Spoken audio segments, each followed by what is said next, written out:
ஓம் ஸ்ரீ குருப்யோ நமः. ஹரி ஓம். ஆத்மா பின்ன சிவாகாரம் சிதானந்தகனங்குஹம் பிரகாசம் விமலம் சாந்தம் பிரம்மண்யம் சமுபாஸ்மஹே. சாந்த விமல பிரகாச ஆத்மகுகஜிதானந்தமண்டித பிரகாசானந்தமிதுநாசா குலஸ்ரேணி சதா ஜயதி.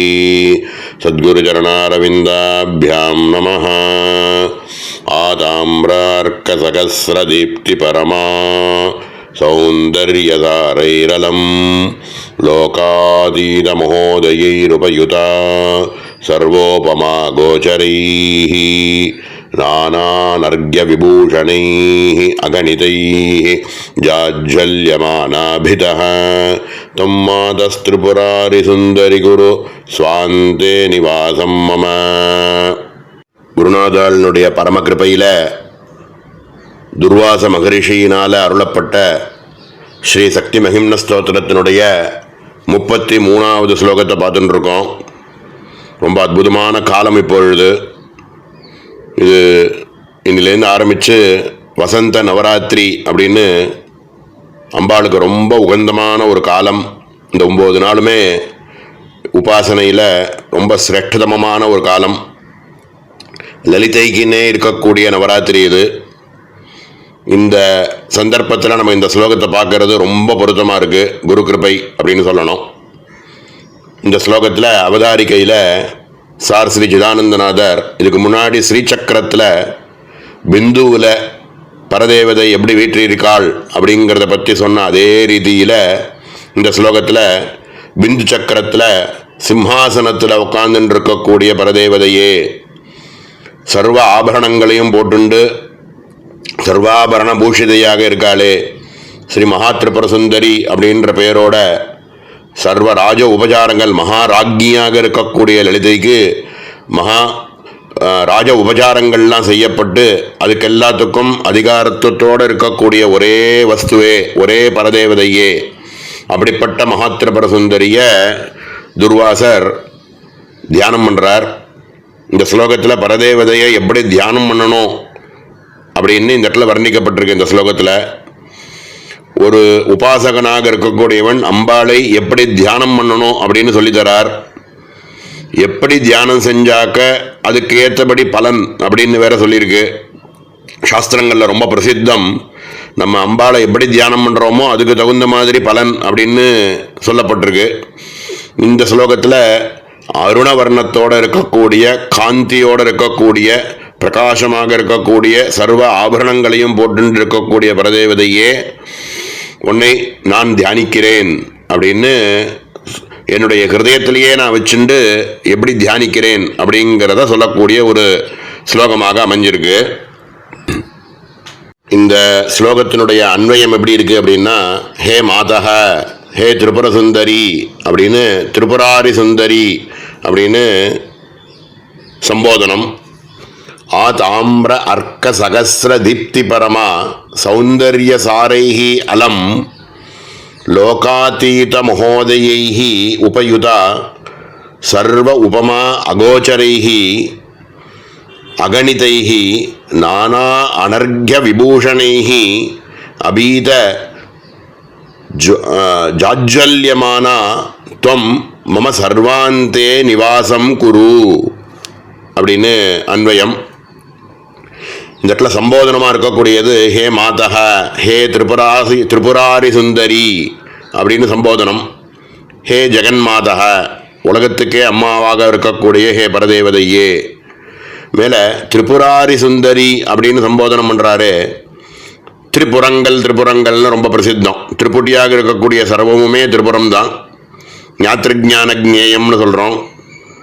மேலே தியாத்திரு தியேய ரூபான்லாம் சொல்கிறோம். இந்த மாதிரி 3 புறங்கள் திரிபுரங்களையும் எரித்த பரமேஸ்வரனுடைய பத்னியே அப்படிங்கிறதுனால திரிபுராரி சுந்தரி ரொம்ப அழகிய பரமேஸ்வரனுடைய பத்னியே அப்படின்னு சொல்லலாம். திரிபுரங்களை எல்லாத்தையும் எரிக்கிறது அப்படின்னாக்க திரிபுரங்களையும் எரிக்கக்கூடிய பரமேஸ்வரனுடைய ஆத்மஸ்வரூப விமர்ச வடிவமாக இருக்கக்கூடிய ஹே பரதேவதையே அப்படின்னு சம்போதனம். புறம் அப்படின்னாக்க சரீரம்னு எடுத்துக்கலாம் இந்த இடத்துல. அப்படிதான் சாரும் இந்த இடத்துல வியாக்கியானம் பண்ணிட்டு போறார். ஸ்தூல சூக்ஷ்ம காரண சரீரங்கள் இந்த மூணுத்தையும் அதுக்கு அதீதமாக இருக்கக்கூடியவளே அப்படின்னு இந்த ஸ்தூல சூக்ஷ்ம காரணங்கள்னால நமக்கு உபாதியாக இருக்கக்கூடிய இந்த சரீரமானது மாயா காரியங்கள்.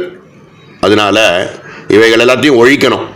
ஸ்தூல சூக்ஷ்ம காரண சரீரங்கள் எல்லாத்தையும் ஒழிக்கிறதுக்கு ஒரே வஸ்து என்ன அப்படின்னா தத்துவஞானத்தினால மட்டுமே இதை எரிக்க முடியும்.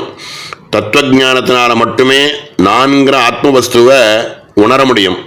அப்படிப்பட்ட தத்துவஞான ஸ்வரூபிணியாகவே இருக்கக்கூடிய பரதேவதையாக இருக்கக்கூடிய மகா திரிபுராரி சுந்தரி, மகா திரிபுர சுந்தரி அப்படின்னு இந்த இடத்துல சம்போதனம். மேலே லோகாதீத மகோதயைஹி, லோகோத்தரமாக இருக்கக்கூடிய சௌந்தர்ய சாரைஹி அலம், சௌந்தர்யங்கள் எல்லாத்துக்கும் சாரதமமாக இருக்கக்கூடிய சௌந்தர்யம் மகா திரிபுர சுந்தரின்னு சொல்கிறோம். லலிதா மகா திரிபுர சுந்தரி அப்படின்னு. அதுக்குள்ளே இருக்கக்கூடிய பதங்களை பார்த்தோம்னா சுந்தரி அப்படின்னு பதம், ரொம்ப அழகியவள் அப்படின்னு. புறசுந்தரி, புறங்கள் எல்லாத்துலேயும் சுந்தரி அப்படின்னு. திரிபுரசுந்தரி, மூன்று உலகங்களிலும் மூன்று புறங்களிலும் அதிசுந்தரியாக இருக்கக்கூடிய அதி லாவண்ய சேவதிகின்னு சொல்கிறோமே, அதிசுந்தரி அப்படின்னு சொல்கிறா. மகா திரிபுர சுந்தரி, மகா அப்படிங்கிற பதம் எல்லாத்தையும் சேர்த்து சொல்கிறது. திரிபுர சுந்தரி அப்படிங்கிறது ஏற்கனவே பார்த்தோம். லலிதா மகா திரிபுர சுந்தரி அப்படின்னு இதனுடைய ஒன்று மேலே மேலே அட்ஜெக்டிவ் சேர்த்துட்டே போகிறா. இப்படியாக அழகு எல்லாத்தையும், உலகத்தில் இருக்கக்கூடிய நமக்கு தெரிஞ்ச அழகு எல்லாத்தையும் சேர்த்தோம்னா ஒரே வடிவமாக இருந்தது அப்படின்னா அது என்னன்னா அதுதான் சௌந்தர்ய சாரைஹி அலம் அப்படிங்கிறார். லோகாதீத மகோதயைஹி, மகிமை லோகத்துக்கெல்லாம் அதீதமாக இருக்கக்கூடிய மகிமையோடு இருக்கக்கூடிய அழகியவளே அப்படிங்கிறார். மேலே சர்வ உபமா அகோச்சரைஹி அப்படின்னா இதை மாதிரி ஒரு ரங்கத்துலேயும் இது மாதிரி ஒரு அழகு உடையது அப்படின்னு நம்ம எதையாவது ஒன்றத்தை உபமானம் சொல்லணும்னா அந்த எந்த உபமானமுமே சொல்ல முடியாதது. இந்த உபமானம் இது மாதிரின்னு அம்பாளினுடைய அழகை இதை மாதிரியான ஒரு இந்த வஸ்து மாதிரி அழகு அப்படின்னா அந்த வஸ்துக்கள் மட்டும் எங்கேருந்து வந்தது?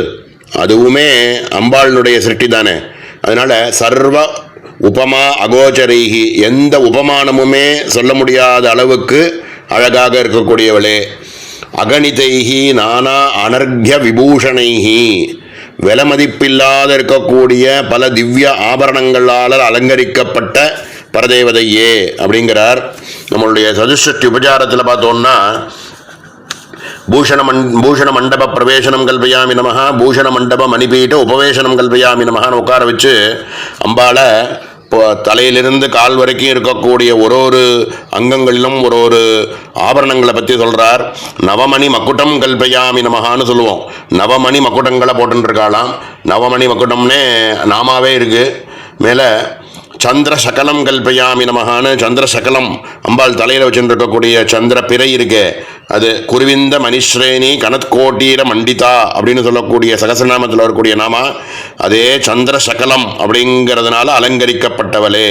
சீமந்த சிந்தூரம் அப்படின்னு இருக்கக்கூடிய சீமந்தத்தில் தலையில் வச்சுருக்கக்கூடிய சிந்தூரம் இதுதான். இதையும் சகசநாமத்திலையும் சிந்தூர திலகாஞ்சிதா அப்படின்னு சொல்லுவாள். சாருச்சந்திர கலாதரா அப்படின்னு அம்பாளுக்கு நாமா. இப்படியாக சந்திரசகலம், சீமந்த சிந்தூரம், இதுக்கு மேலே திலக ரத்னம் அப்படின்னு அம்பாள் நெத்தியில் ஏற்றுன்னு இருக்கக்கூடிய திலகமானது ரொம்ப பிரகாசமாக இருக்குது அப்படின்னு சொல்லுவாள்.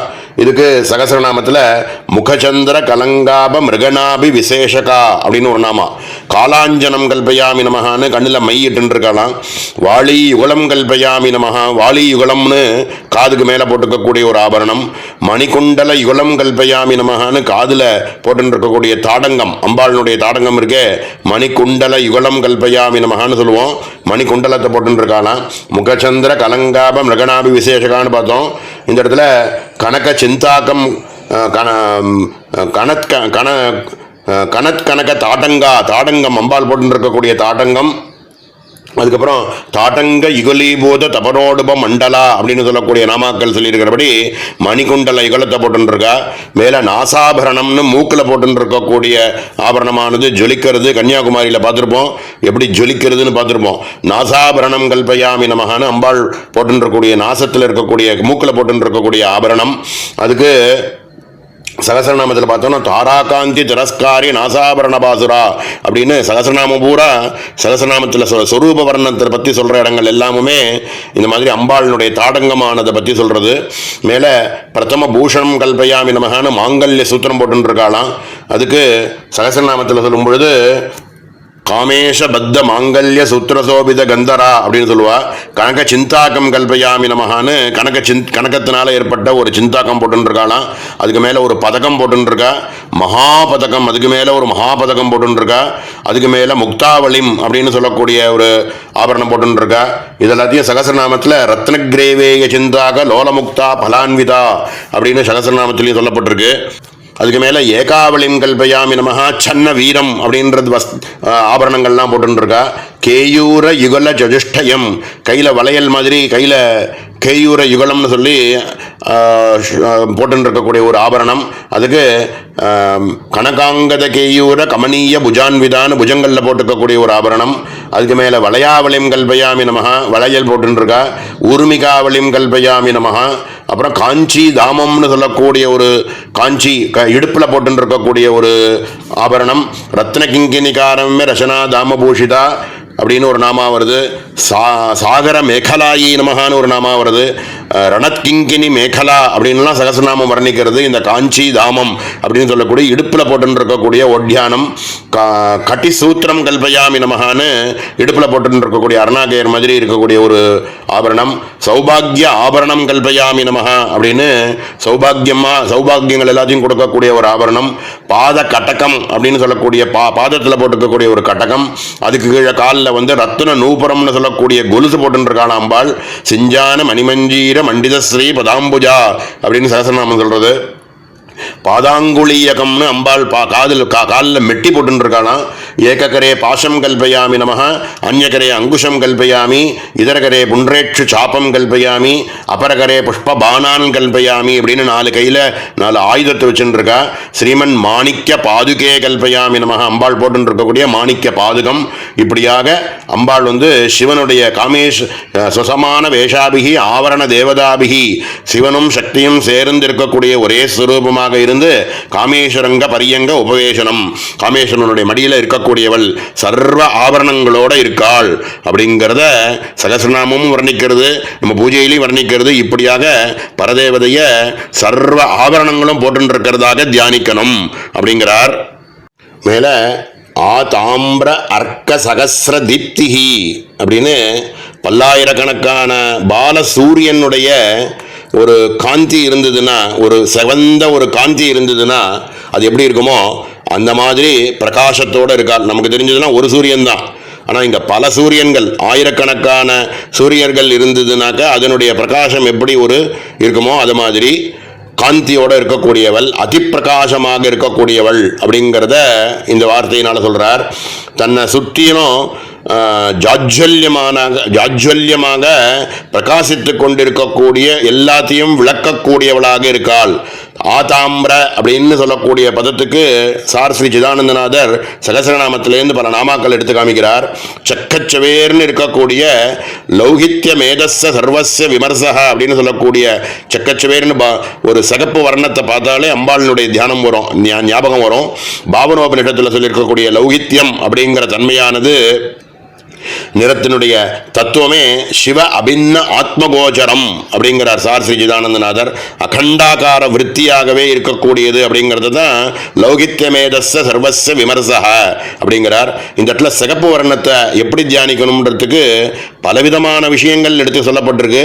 குங்கும ராக சோனே அப்படின்னே ஒரு நாமா சகச்சவேர்னு இருக்கக்கூடியது. சகுங்கும விலேபனாம் அப்படின்னு சகப்பா இருக்கக்கூடியது. அருணமால்ய பூஷாம்பராம், அருணம் அப்படின்னு ஒரு ஒரு பதம்.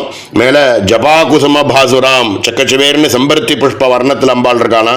அருணாம் கருணாதரங்கிதாட்சியும் அப்படின்னு இருக்கக்கூடிய அம்பாளினுடைய வர்ணமானது சக்கச்சவேர்னு இருக்குது அப்படின்னு. சிந்தூராருண விக்கிரகாம்னே ஆரம்பம் தியான ஸ்லோகம். அதுக்கு சிந்தூரமாக இருக்கக்கூடியவள் அப்படின்னு. உத்யத் கோட்டி ரவி பிரக்யாம் அப்படின்னு ஒரு உதிக்கக்கூடிய பாலச்சந்திரனுடைய கிரண அந்த அதுலேருந்து வரக்கூடிய பிரகாசம் மாதிரி இருக்கானா. சர்வாருணான்னு ஒரு நாமா. செக்கச்சவேர்னு எல்லா சிகப்பு வர்ணங்கள் எல்லாமே அம்பாளை தான் குறிக்கிறது. ஜபா புஷ்ப நிபா கிருதிஹி அப்படின்னு ஒரு நாமா. இப்படியாக பலவிதமான நாமாக்கள் அம்பாளினுடைய சிகப்பு வர்ணத்தை பற்றி சொல்லிகிட்டே போகிறது. இது மாதிரி பலவிதமான சொல்லியிருக்கக்கூடிய எல்லாமே எதை சொல்கிறது அப்படின்னா, அகண்டாகார விருத்தியோடு இருக்கக்கூடிய சிவ அபின்ன ஆத்மகோச்சரம் அப்படி இருக்கக்கூடிய சிகப்பு வர்ணத்தோடு இருக்கக்கூடியவள் அப்படிங்கிறார். இப்படிப்பட்ட இந்த ஸ்வரூபமாக இருக்கக்கூடிய பரதேவதை மம ஸ்வாந்தே நிவாசம் குரு, நான் தியானிக்கிறேன் என்னுடைய ஹிருதய கமலத்தில் அநாகத சக்கரத்தில் இருக்கக்கூடிய சம்பித் சக்கரம் அப்படின்னு சொல்லக்கூடிய என்னுடைய ஹிருதயத்தில் நீ கமல நீ அங்கேயே இருந்துண்டு சுப்பிரதிஷ்டிதமாக அங்கேயே இருந்துண்டு வாசம் செஞ்சுண்டு இடைவிடாத ஆத்மாகார அகண்டாகார விருத்தி வடிவமாக இருக்கக்கூடிய நிதித்தியாசன ரூபமாக நீ என்னுடைய ஹிருதயத்திலேயே எப்போவுமே சுப்பிரதிஷ்டிதமாக இருக்கணும் அப்படின்னு பிரார்த்தனை பண்ணுறார்.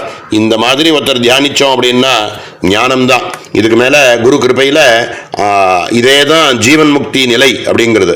இந்த ஆத்மானு சொல்லக்கூடிய வஸ்து வேறு இல்லை, பரதேவதைன்னு சொல்லக்கூடிய லலிதா திரிபுர சுந்தரின்னு சொல்லக்கூடிய பரதேவதை வேறு இல்லை அப்படின்னு தியானிக்கக்கூடிய ரூபத்தினால நமக்கு மோட்சமானது சித்திக்கும், ஞானம் சித்திக்கும், கைவல்யம் சித்திக்கும் அப்படின்னு சொல்லக்கூடிய ரொம்ப அற்புதமான ஸ்லோகம். இதுக்கு மேலே அடுத்த ஸ்லோகங்களில் அம்பாளினுடைய அங்க வர்ணனையை பற்றி ஆரம்பிக்கிறார். ரொம்ப விஸ்தாரமாக இல்லாமல் ஒரு சில அங்கங்களை மட்டும் அப்படியே சொல்லிட்டு மேலே போகிறார். அதை அடுத்த அவகாசத்தில் மேலே பார்ப்போம். ஓம் சகனா பவது சகனோ புனக்து சகவீத்யங்கரவாவஹை தேஜஸ்வினாவதீதமஸ்து மா வித்விஷாவஹை. ஓம் சாந்தி சாந்தி சாந்தி.